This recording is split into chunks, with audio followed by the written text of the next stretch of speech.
4、小さな金の竜。良太が探偵に小さな袋を渡したとき、春男が口を開いた。私は、良太さんがその小さな宝物の袋を誰かに触らせるのを見たことがありません。あなたは初めての人ですよ。と言った。それを聞いた探偵は、それなら私はまず手を洗わなければなりませんね。洗面所はどこですかと言った。良太が洗面所の場所を教えると、探偵は洗面所に行った。しばらくすると、探偵が洗面所から戻ってきて、水だけでなく、石鹸も使ってしっかり手を洗ってきましたよ。と、笑って言った。良太はそれを聞いて、嬉しそうにしていた。探偵はソファーに座り、小さな袋を開けて、宝物を取り出した。それは、とても小さな金色の竜で、特別なものには見えなかった。探偵はその小さな竜を見て、このような特別ではないものが、曽祖父から孫へ、大切な宝物として渡されている。魔除けという理由とは別に、他の理由があるはずだ。と、思った。そう考えた探偵は、あなたの曽祖父について、話してくれませんかと、良太に聞いた。良太は、探偵が、どうして突然曽祖父のことを聞いたのか、わからなかったが、昔、父が曽祖父について話してくれたことを話し始めた。良太の曽祖父は、海軍の軍人でとても頭がいい人だった。仕事でたくさんの国に行ったことがあった。最も長く住んだのは、ドイツだった。また、彼には有名な政治家の親友がいた。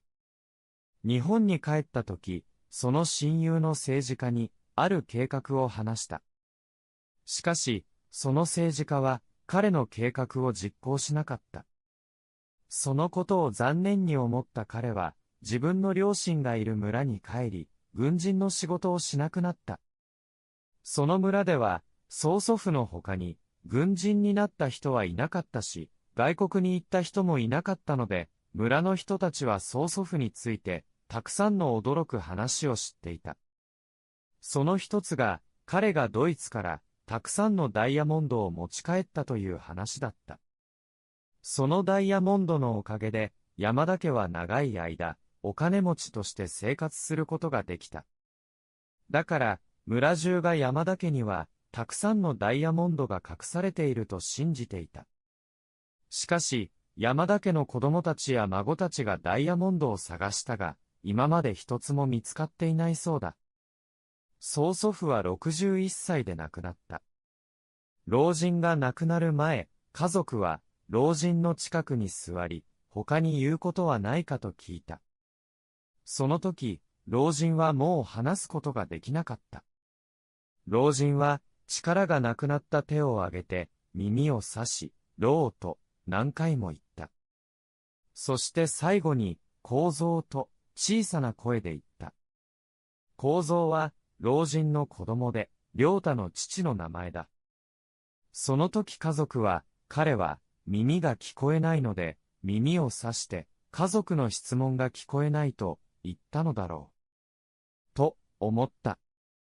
しかし、緊張している老人を見ていると、何かまだ言っていない大切なことがあるように見えた。そこで、家族はペンと紙を持ってきて、老人に渡した。老人は力のない手で頑張ってペンを取り、何かを紙に書こうとした。家族は老人が書いた文字が老だとわかるまでに時間がかかった。ついに老人はペンを置いて亡くなってしまった。その日から今日まで家族は曽祖父の最後の言葉の意味がわかっていない。良太は曽祖父の話を終えた。探偵は手に持っていた小さな金色の竜を見て、この小さな金色の竜の秘密は何だろう。もし、老の字が大切でないなら、どうして老人はそれを自分の家族に伝えたのだろう。小さな金色の竜と老人が亡くなる前に書いた最後の文字、老。